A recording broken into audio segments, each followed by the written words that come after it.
E aí, gente? Seja super bem-vindo de volta ao podcast Futuro da Infância. Hoje a gente está com o Daniel. O Daniel é do Estúdio Deluxe, que fica em São Paulo. A gente vai conversar um pouquinho com o Daniel. Tudo bem, Daniel? Bem, Seja Yuri, bem-vindo obrigado. ao nosso podcast. Como Tudo vai? certo. Obrigado pelo convite aí, Tudo Yuri. certo? Imagina. A gente vai bater um papo aqui, conversar um pouquinho sobre a sua história, sobre a sua experiência, sobre a Estúdio Deluxe, um escritório de arquitetura voltado para ambientes escolares, é isso mesmo, Legal. né? Queria começar essa conversa perguntando um pouquinho sobre você, sobre a sua história. Conta pra gente quem que é o Daniel, o que que o Daniel hoje em dia faz, e a partir daí a gente vai começando a conversar sobre toda essa sua história. Legal. Bom, Yuri, eu nasci aqui em São Paulo mesmo. Eu estudei arquitetura na Mackenzie, me formei em 2015. E aí eu comecei a minha história no Deluxe logo que eu me formei. Na verdade, o estúdio ele começou em 2013, eu entrei 2 anos depois. Então, esse ano eu estou completando 7 anos na empresa. E desde então a gente tem entrado aí nesse nicho educacional, feito escolas por todo o Brasil e enfim, estamos começando a nossa história aí. A gente é grande admirador do trabalho de vocês e com certeza aqui durante a nossa conversa a gente vai falar bastante. Mas antes de falar um pouco sobre o Estúdio Deluxe e sobre toda a história, eu queria voltar um pouquinho e questionar como que foi no começo, né? Como que foi você entrar nesse ramo de arquitetura? Quem que te incentivou? Foi alguém que te incentivou? Foi alguma coisa que te incentivou? Como que foi para você? Bom, então eu comecei Tranquilo? estudando numa escola Montessori, estudei até os 6 anos, e aí na verdade essa escola tem uma metodologia um pouco diferente do tradicional. Eles misturam as idades de acordo com a capacitação, com a aptidão de cada criança.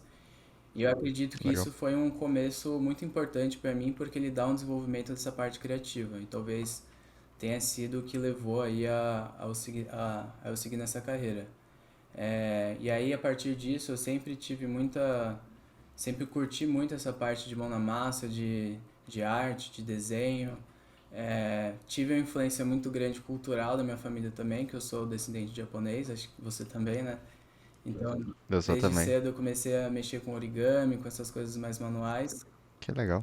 E isso levou a querer entrar em alguma área relacionada a isso.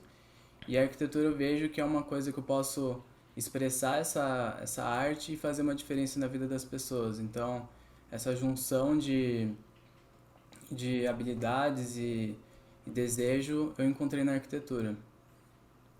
Que legal. Você estudou nessa escola até quantos anos, mais Eu ou menos? estudei até os 6 anos, mais ou menos, e a partir disso eu entrei numa outra escola, que era um pouco mais tradicional. Mas aí, por estudar numa escola de bairro, eu sempre estudei em escolas pequenas, eu tive uma proximidade muito grande com os professores.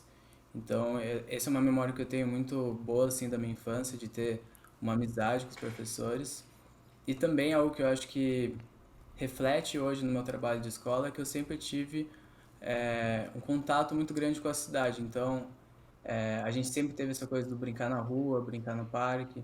E hoje eu vejo que as escolas Legal. precisam desses espaços por conta da segurança, que as crianças não têm mais tanta essa liberdade. Então, eu acho que assim como vocês no projeto de parquinho querem refletir essa apropriação das crianças no espaço, né? Então, é algo que fazendo esse retrocesso eu vejo que a gente traz muito, né? E é engraçado que alguns pontos da nossa infância acabam remetendo, né, ao que a gente é hoje. Provavelmente essa questão de você brincar na rua, de você ver o quão isso foi importante no seu desenvolvimento, com certeza é algo que você quer muito trazer para os seus projetos, porque você sabe o quão importante é Com isso, né? certeza. Quando você estava, uma curiosidade, quando você falou ali que você tinha aulas com crianças de idades diferentes, porque não era baseado em idade, era baseado em capacidade, Uhum. né? Como que era essa fase, assim? Você chegou a ter aula com os mais velhos, com os mais novos? Sim. Você se sentia responsável pelos mais novos e aprendia muito com os mais velhos? Era mais ou menos essa a intenção de misturar as idades? Porque na verdade, quando eles misturam, é porque nem toda criança vai ter a mesma aptidão, ou enfim, mesmo desejo. E aí, quando eles fazem essa mistura, tem essa parte dos mais velhos ensinarem os mais novos, Eu não tenho essa memória assim tão forte porque foi uma idade muito inicial, foi até os 6 anos. Nova. Mas eu Uhum. tenho muito essa memória da escola, uma memória muito afetiva de estar com os professores, estar num espaço aberto. Não tinha tanto essa metodologia de estar em sala de aula com carteira. Então isso é algo que eu lembro bastante. Show. Você é de São Paulo Sou mesmo, de né? São Paulo, nasci aqui. Legal. A gente vai entrar um pouco no assunto do Estúdio Deluxe. Eu tenho muita curiosidade, como eu comentei, é uma empresa inspiradora, uma empresa que a gente admira ver e todas as postagens, todos os trabalhos realmente são diferentes do normal. Como que surgiu a ideia do Estúdio Deluxe? Você não entrou na empresa logo no início, né? Mas já tem 7 anos aí de casa. Como é que é trabalhar aí dentro e conta um pouquinho de toda a história ali desde o princípio, por Tá. favor. Quando eu estava na faculdade, na verdade eu me especializei em design paramétrico, então eu já sempre busquei essa parte de inovação. E aí quando eu entrei no Estúdio Deluxe, eles estavam bem no começo ainda, e era um escritório que focava mais na parte de imobiliário. Então o escritório nasceu a partir de uma cadeira. O Denis, que foi a pessoa que fundou o escritório, ele teve uma demanda de fazer uma cadeira de encaixe, e aí ele conheceu um pouco sobre a fabricação digital, que é um sistema que você consegue produzir um mobiliário, fazer uma impressão com uma CNC e aí fazer, enfim, conseguir montar ele por encaixe. E aí, ao mesmo tempo, a Beatriz, que é nossa outra sócia, ela estava em Barcelona e ela queria também esse projeto da cadeira. E aí teve a sacada de conseguir mandar um arquivo do outro lado do mundo e ela conseguia executar exatamente essa mesma cadeira. E aí que a gente acabou entrando nesse mundo aí do open source e da fabricação digital. E aí, com base nisso, a gente acabou fazendo vários designs de encaixe para vários projetos. E dentro disso a gente entrou num primeiro projeto escolar, que foi a Ribu, que também é uma escola Montessori, por sinal, que a gente desenvolveu todo o mobiliário e aí a gente entendeu realmente essa demanda de ter um cuidado maior do mobiliário para a criança. Então, perceber que a criança precisa se apropriar desse mobiliário para conseguir manusear o material, tudo importa. E aí dentro desse projeto a gente acabou participando de outros projetos escolares. Então, nesses 7 anos aí que eu tô, a gente participou de mais de 200 instituições no Brasil todo. Caramba. E aí, depois disso, a gente começou a criar outros braços. A gente sempre buscou essa parte de inovação, né? Que eu acho que é algo que a gente compartilha muito com vocês aí, de estar sempre tentando inovar, sempre buscar coisas novas. Eu comentei com você ali que a gente conheceu vocês, né? A primeira vez que a gente ouviu da Estúdio Deluxe foi em 2019. A gente estava fazendo um trabalho em Belo Horizonte, Uhum. numa escola chamada Escola Colégio Bernoulli. E aí o Bruno, ele falou pra gente assim que quem desenhou a escola, porque eu elogiei muito a escola, né? A gente foi lá só pra fazer o piso emborrachado do Uhum. parquinho, mas é uma escola que ficou realmente sensacional, desde a parte da fachada. A fachada já impressiona, mas as salas bem pensadas, salas diferentes do normal, tinha um espaço maker e tudo lá. Eles falaram que, bem assim, que quem tinha projetado eram dois moleques muito bons, remetendo muito à idade de Uhum. vocês. E de certa forma, foi muito fácil chegar, aproximar com vocês, né? A gente tem um bom relacionamento porque, vamos dizer que são dois moleques pra lá, um moleque pra cá. E foi muito legal ver o que, teoricamente, idade não importa, né? Importa muito a sua competência, a sua dedicação. Isso foi algo que me falaram muito de vocês, porque vocês são extremamente competentes e dedicados no trabalho de vocês. E aí vem um questionamento assim de curiosidade minha mesmo, como que foi lidar com a questão de credibilidade assim, né?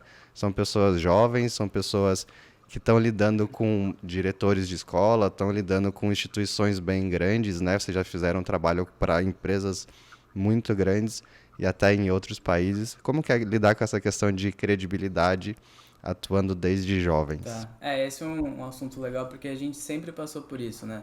Então, hoje eu tenho 30 anos, mas ainda tenho cara de jovem, então até hoje às vezes eu chego na escola e aí tem esse primeiro impacto, assim, nossa, será que realmente são eles? Mas eu acho que essas grandes escolas, elas sempre estão buscando por inovação, né? Então, eles querem buscar um escritório que tenha essa mentalidade de inovação e fugir um pouco desse modelo tradicional. Então, no caso do Bernoulli, a gente estava concorrendo com acho que uns 4 outros escritórios, alguns eram bem antigos, renomados, mas sempre foi essa questão do discurso de inovação e a parte do nosso portfólio que a gente já tem desenvolvido há um tempo. Então, eu acho que isso acaba dando credibilidade ao cliente quando a gente realmente mostra a nossa vontade de fazer o diferente, mostra que a gente quer estar dentro do projeto e não simplesmente fazer por fazer, sabe? Eu tenho uma frase que me marcou muito de uma cliente, eu acho que se eu não me engano, eu não sei se era uma cliente ou era uma arquiteta. Ela falou que ela foi comprar qualquer coisa, ela não lembra o que, que era, que ela foi comprar. E ela tinha duas empresas concorrendo, uma de um senhor de idade e outra de pessoas jovens. E ela falou assim que as pessoas jovens passaram muito mais segurança para ela do que a empresa mais antiga Uhum. lá. E eu falei, realmente, teoricamente idade não importa, o que vai importar é a qualidade da entrega, é o atendimento, é o pós-venda. E isso com certeza faz toda a diferença e não é à toa que vocês estão aí no mercado por tanto tempo e fazendo trabalhos tão Com legais. certeza. Uma das coisas que mais me admira no trabalho de vocês é quão bonito que é, né? É totalmente fora do tradicional.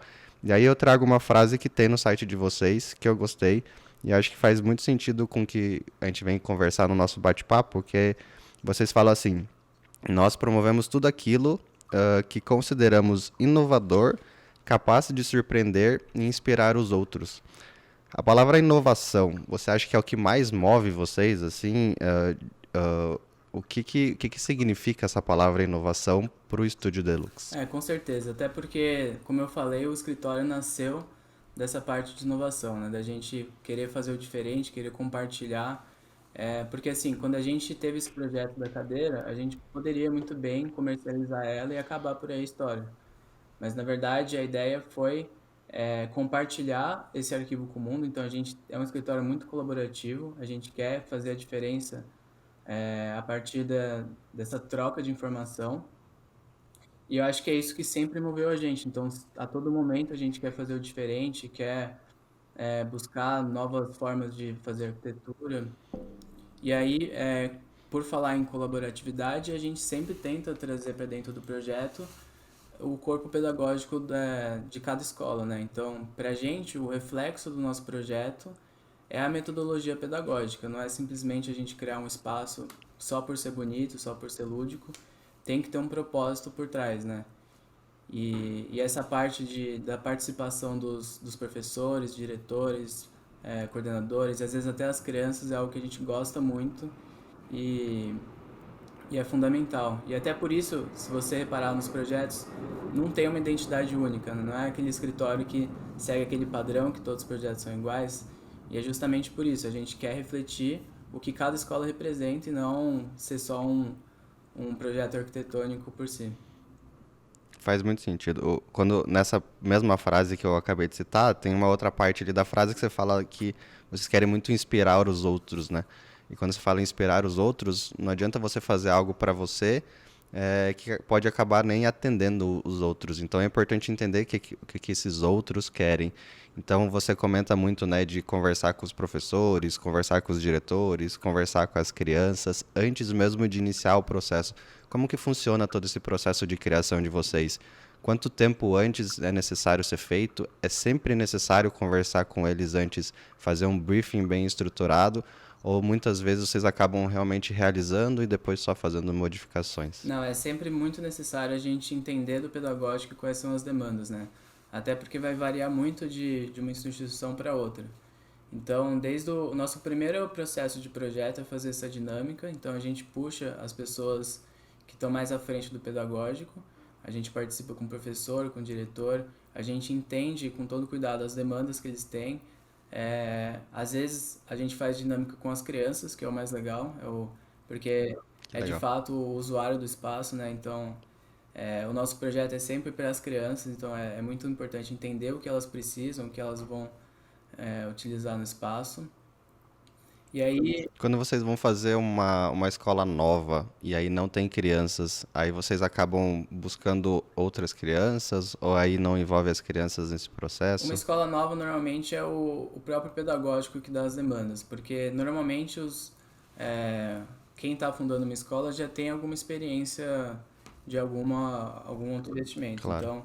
Então, através dessas demandas, eles trazem o que eles querem para a escola.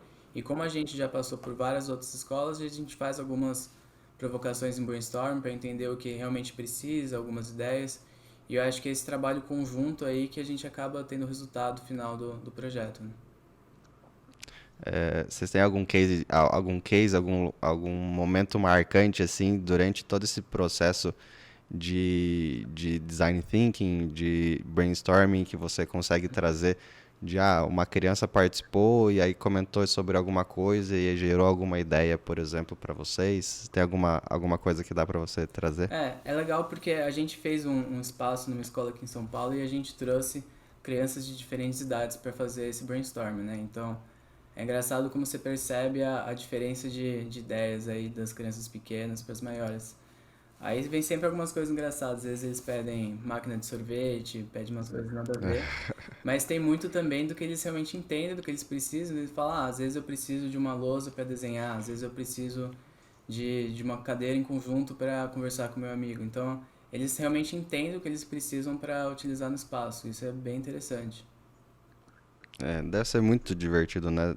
A gente trabalha com crianças e os comentários das crianças, eles, por mais inocentes que sejam, são verdadeiros, né? Uhum. E aí esses comentários, essas observações trazem muitos ensinamentos pra gente. E sobre a palavra inovação, é uma palavra que me move, assim, pessoalmente. É uma palavra que eu adoro particularmente. E aí tem um livro que eu li do Jeff Bezos, o Jeff Bezos, dono da Amazon, que ele fala que sempre há algo a inovar. Então, todo mundo que entra aqui na empresa, as entrevistas que eu faço, as palestras que a gente acaba participando, essa questão de sempre há algo a inovar não é necessariamente só num produto, não é necessariamente só num design, mas tem inovação na questão de processo, tem a questão na inovação de atendimento ao cliente, tem a questão de inovação a tratamento das pessoas internas da empresa, tem inovação em Com tudo, né? Tem certeza. inovação até como você leva a sua rotina. Então, sempre buscar você estar melhorando, sempre buscar estar procurando coisas diferentes, acho que é muito válido. E na palavra inovação tem uma coisa muito interessante que é muitas vezes acontece erros, né? A gente pode estar inovando em alguma coisa e aí a gente quer tentar algo novo e a gente percebe que essa coisa nova simplesmente não vai para frente. Acontece muito com vocês também? Vocês que sempre estão buscando inovar e trazer coisas novas. Já aconteceu, por exemplo, de tentar implementar alguma coisa diferente do normal e aí acabaram percebendo que não ia para frente? Com certeza. Na verdade, é sempre com os erros que a gente acaba aprendendo e melhorando, né? E o mais legal é que como a gente traz o corpo pedagógico, a gente dá essas ideias, às vezes um pouco malucas, e eles Malucas. abraçam as ideias e quando vê que dá errado, tenta chegar em uma solução que acaba sendo melhor do que a ideia original. Então, isso é bem bacana, essa troca de ideias aí que a gente tem com eles, né? É super importante eles estarem presentes ali no toda a participação deles, porque se vocês inventam algo novo e aí dá errado e eles não estão cientes ou não estão participando, aí vai sobrar para vocês, É, né? Mas se eles estão participando, aí eles dividem ali o problema e sim. procuram E acho que solução. para Então, que vocês bom. deve ser algo bem presente também, né? Principalmente na criação de brinquedos, é algo que sempre a gente vai tentar fazer algo mais lúdico, mais maluco, mas não é sempre com os erros que a gente vai aprendendo para chegar a um resultado que funcione, né? Ixi, tanto de erro que a gente já cometeu aqui e com certeza os erros fazem com que a gente fique melhor. A gente sempre tem algo para aprender. Ah, aqui dentro da Hubber, eu imagino que para vocês também um projeto nunca vai ser igual ao outro, né? Sempre tem algo de diferente, a gente sempre quer estar mudando uma coisa ou outra para deixar o espaço cada vez mais personalizado, exclusivo. E isso é um grande desafio. Cada espaço diferente um do outro faz com que a gente tenha ideias diferentes e essas ideias, de certa forma, elas têm que funcionar, né? Sim. Então, esse desafio do dia a dia, ele é muito vamos dizer, esse desafio é desafiador, né? Uhum. Mas esse desafio é gostoso de E enfrentar. a gente, Você desculpa.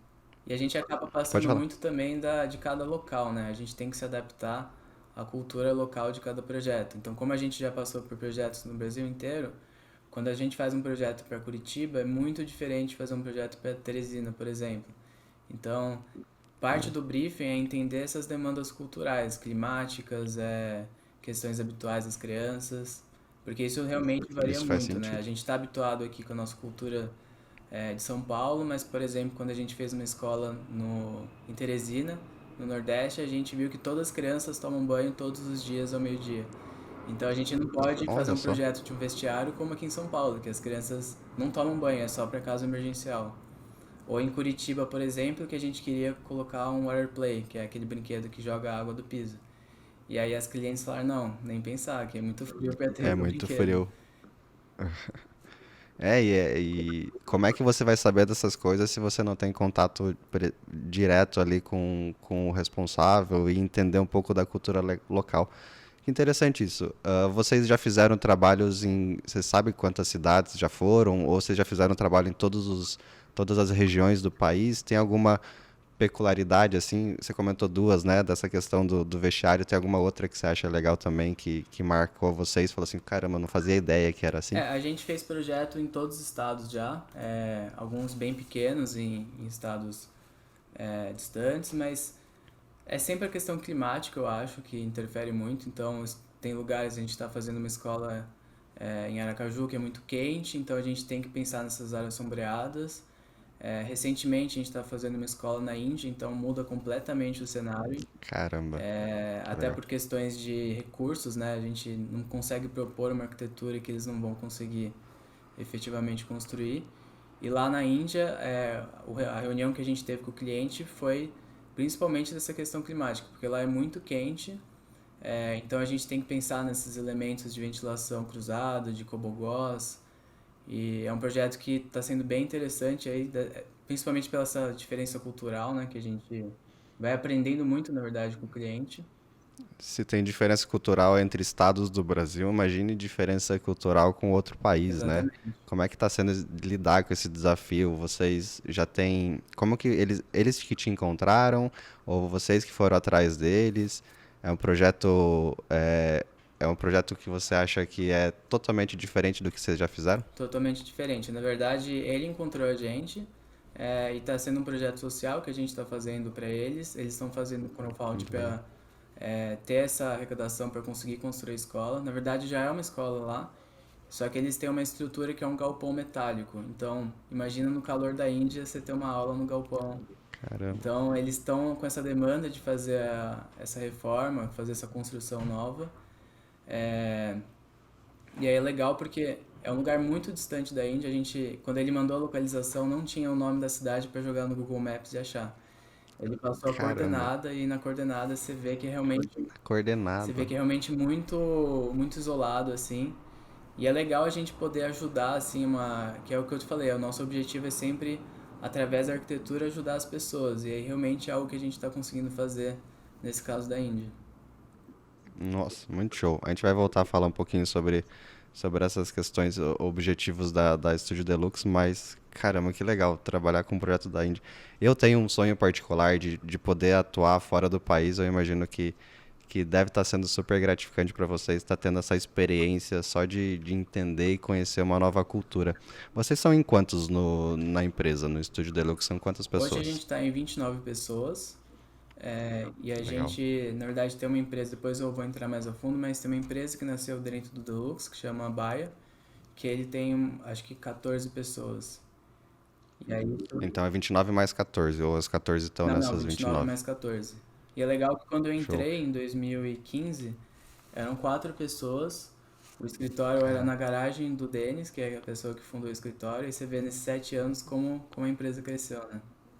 Meu Deus, é inspirador. A gente lembra das histórias lá da Apple, da Google, né? Que surgiu na É, garagem.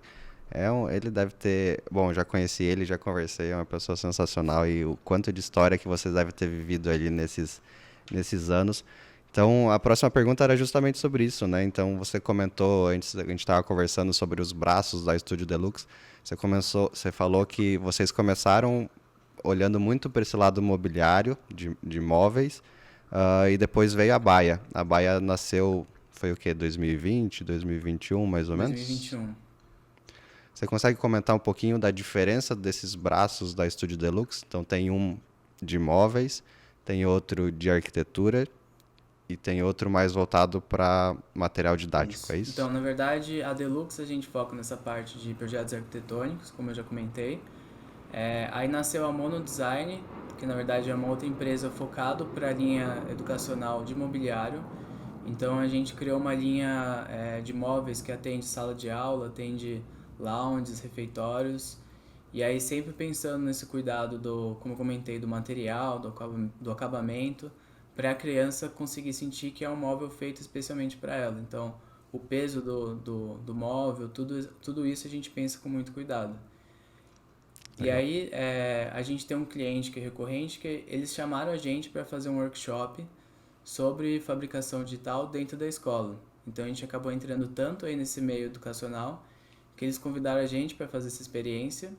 E aí a experiência chamava Birdhouse, que na verdade a gente dava um briefing para as crianças projetar uma casa de passarinho utilizando essa Que legal. ferramenta da fabricação digital que entra muito no mão na massa, né? Que é essa parte da cultura maker. E a partir disso a gente viu uma oportunidade de implementar isso em todas as escolas. Então, essa foi o princípio de criar a Baia. Na verdade, é uma empresa à parte que eu não tenho tanta participação, mas eles estão criando material didático para todas as faixas etárias, focado nessa parte de mão na massa, de aprender com criar, né? Que legal. Então ela é bem voltado para a parte maker, Isso. para a parte que as crianças vão de fato colocar a mão na massa e daí tirar aprendizados Isso, executando, é mais ou menos exatamente. E assim. aí relaciona com as várias disciplinas. Então, às vezes tem uma atividade relacionada com geografia, só que você aprende botando a mão na massa, criando, que é algo que não tem Que nas show. escolas, mas a gente sabe que é muito importante, né? Que legal. Essa, tendo tantos braços na Estúdio Deluxe, né? Como que é a relação, a conexão entre esses braços ali dentro, assim? Eu imagino que uma área aprende com a outra. Eu queria saber de você, assim, se tem alguma interferência, positiva ou negativa, e se tem algum caso, assim, onde equipes diferentes se uniram em prol de um objetivo específico, assim. O pessoal da Estúdio Deluxe ajudou, o pessoal da Baia, ou vice-versa, ou é bem independente? Na verdade, a Deluxe e a Mono Design, elas são muito próximas, assim, porque em todo projeto a gente precisa dessa troca de informação com o designer, né? Então, o Estúdio Deluxe ele é formado por designers e arquitetos, e a gente tem uma expertise diferente. Então, em todo projeto, a gente traz as pessoas da Mono Design para entender como seria a melhor forma de propor um móvel no projeto, e eles também trocam muita informação da parte deles, porque a gente tem algumas demandas só de mobiliário, sem a parte arquitetônica. Então, tem muito essa troca, a gente está sempre se conversando. E na empresa a gente tem essa mentalidade de ser uma estrutura muito horizontal. Então, todos os integrantes da equipe participam de todos os processos, desde brainstorm até chegar na obra e ver o projeto executado. Isso é muito importante para a gente. E a Baia, na verdade, como é uma empresa independente, a gente não tem uma troca tão grande ainda, mas como ele é formado por pedagogos, a gente às vezes faz algumas consultorias e entende essa parte que a gente ainda não tem tanto conhecimento. Que legal, ele é formado por Isso. pedagogos. Eu vejo muito potencial. Enfim, tem duas empresas já consolidadas, né? Esses dois braços da Mono e do Estúdio Deluxe super consolidados e prontos para crescer aí. E a Baia com enorme potencial. Que interessante. Com certeza eu vou procurar estudar um pouquinho e conhecer um pouquinho mais sobre esse projeto de vocês. A gente entra para uma parte agora falando um pouquinho mais do futuro, né? Eu queria saber de você, na sua opinião, assim, como que você acha que esses trabalhos, esses movimentos que a Estúdio Deluxe faz como um todo, vão impactar, de certa forma, a vida das crianças no futuro, o futuro das crianças? A gente acredita que a arquitetura ela tem um papel muito importante no aprendizado das crianças. Então a gente sabe que esses espaços que a gente está criando vai ser a memória que a criança vai levar para a vida toda, né?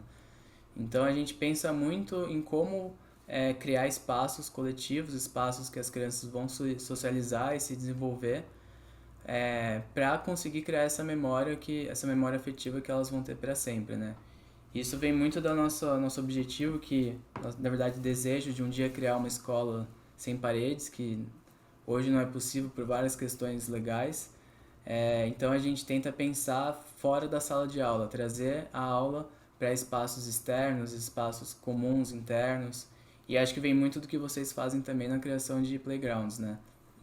Então, propor. Assim, tem um case muito legal em Curitiba.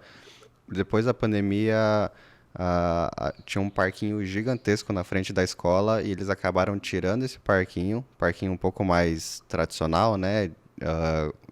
Se eu não me engano, era de madeira, mas tinha um parquinho enorme. Eles tiraram o parquinho para deixar o espaço totalmente livre. Uhum. A gente trabalhou lá com o piso emborrachado, mas eles colocaram algumas tendas lá, se eu não me engano, tem 4 ou 5 tendas, onde cada tenda é quase como se fosse uma mini sala de aula, e aí os professores conseguem levar as crianças lá e eles participam, eles têm essa aula fora da sala de aula, onde eles conseguem ficar muito mais Uhum. curiosos e incentivam um pouco mais até o aprendizado. As crianças adoram e é um grande case de sucesso. Então, essa ideia de realmente trazer um pouco as crianças para fora, principalmente depois de um tempo tão conturbado, né, como foi a Com pandemia, certeza. onde todo mundo ficou trancado, quanto mais, acho que valorizou muito, né, essa questão de espaço aberto. Dos espaços que você fez, assim, já foram vários, né? Vocês como um todo, assim. Em particular que foi um projeto que vocês reestruturaram uma casa em São Paulo, né? Uhum. A Red House Ipiranga, se eu Sim. não me engano. Foi um projeto diferente do normal do que vocês estavam acostumados, porque eu imagino que ali vocês não tinham tanta liberdade para alterar algumas coisas, né? Já que era uma casa. Tombado. Acho que você até pode até falar melhor que eu. Uhum. A gente tá com. A gente já fez alguns projetos de tombamento e é realmente um processo muito diferente. Porque a gente tem essa limitação, por lei, do que a gente pode mexer e o que a gente não pode. E é uma estrutura de casa, né? Ela é muito segmentada e nem sempre a gente vai ter a área que a gente consegue para um ambiente de sala de aula, de refeitório. Então é sempre um desafio muito grande. O resultado ficou incrível do Ipiranga, porque é uma casa muito Ficou bonita. maravilhoso lá. E a gente tentou fazer uma interferência mínima possível da casa para preservar a beleza da casa. E eu acho que o resultado deu super certo. É legal quando você vai lá e vê as crianças usando o espaço da casa, brincando nos playgrounds, é bem legal. Eu imagino. Você comentou ali de um sonho, né, de ter talvez sala de aula sem parede.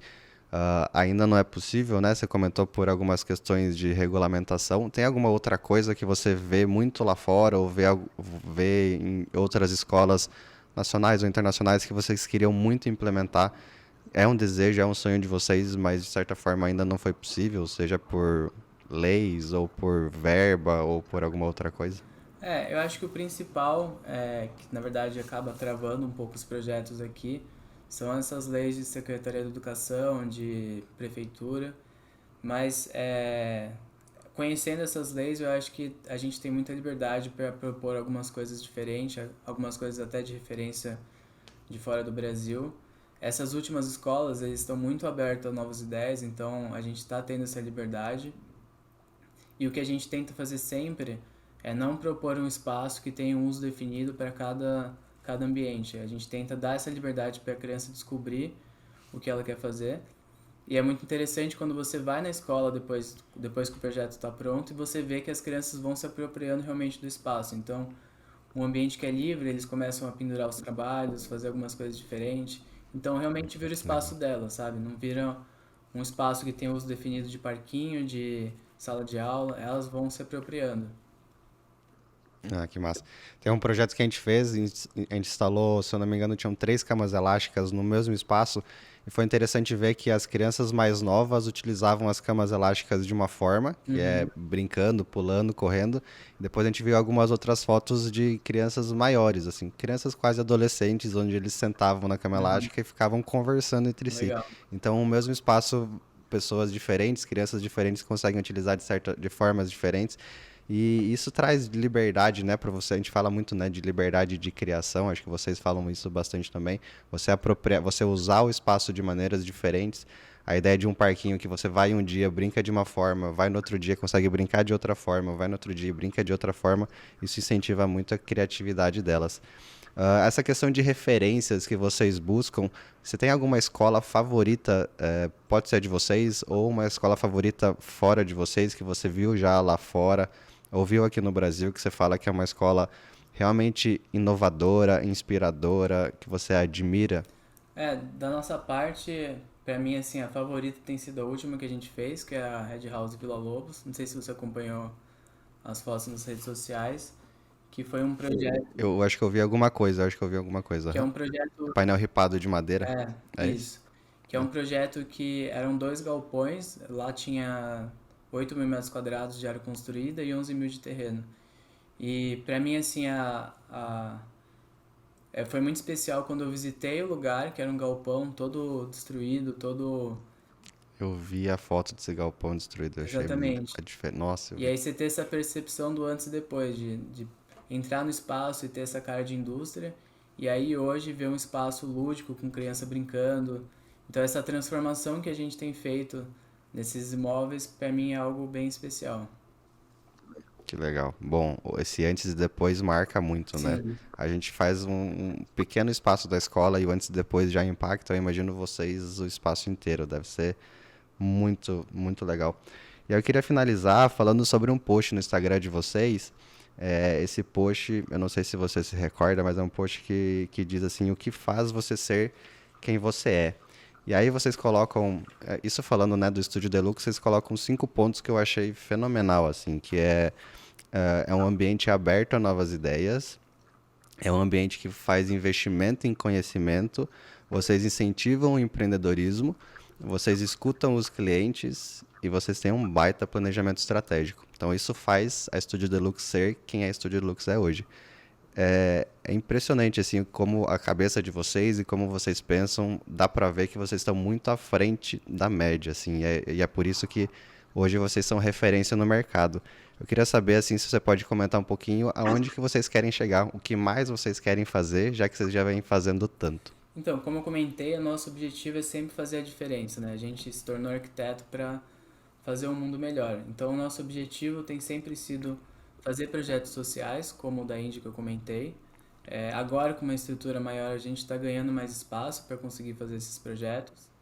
Então, com o Bruno Ramos, que você comentou também, eu já participei de um projeto com ele, que na verdade era uma escola no interior de Minas, que ele estava fazendo um crowdfunding para fazer uma reforma. Então, eu participei desse projeto. Durante a pandemia, que a gente teve esse gap aí sem projeto por conta de escolas trabalho em operação, a gente criou um e-book para as escolas públicas conseguirem fazer um parquinho com recursos mais acessíveis. Então, através de pneu, de toras de madeira, a gente criou um manual de como criar esses playgrounds. Que legal. E agora com a Índia que a gente está mergulhando aí nesse projeto completamente diferente do que a gente está habituado, e acho que é só um começo. A gente quer sempre participar mais desses projetos, que a gente sabe que a gente está efetivamente ajudando muitas crianças, ajudando muito a comunidade local. E aí um objetivo nosso muito grande é participar desses projetos no exterior, assim como você também. A gente já participou de um na África do Sul, que a gente fez um projeto de uma creche. Em Que legal. Portugal a gente já participou, esse da Índia, e teve um na China. Então a gente está tentando aos poucos aí, porque eu acho que Caramba. a gente absorve muito, aprende muito da cultura e consegue aplicar algumas coisas aqui no Brasil também, né? Então, essa troca que a gente quer sempre buscar para chegar num resultado mais inovador. Que sensacional. Esses projetos foram executados? Por executados da África do Sul já foi feito, que na verdade era Caramba. um berçário que ficava dentro de um imóvel comercial. Então o pai conseguia, quando ele vai trabalhar, ele deixa a criança no mesmo prédio que ele vai ficar, então ele consegue descer e dar uma olhada. Olha só. O da China já foi executado e de Portugal está em andamento. E agora o da Índia que a gente está ainda desenvolvendo o projeto. Da China é uma escola. Só que era bem pequeno também. Porque é sempre difícil a gente, como você falou, já é difícil a gente dar essa credibilidade para algumas grandes empresas tendo essa cara de jovem. Então, no exterior é ainda mais complicado, mas Mas começa pequeno, né? Sim, Começa de um e outro, e aí você vai mostrando seu trabalho, as pessoas vão reconhecendo, vai vendo na prática qual a diferença que isso sim. E faz. o nosso principal Que foco legal, foi vocês são o super. atendimento, né? Acho que a gente sempre acaba chamando a atenção dos clientes porque a gente tem um atendimento muito próximo, assim. E foi algo que, no caso do Bernoulli, eles tiveram essa dúvida de contratar um escritório de São Paulo para executar uma obra em Belo Horizonte.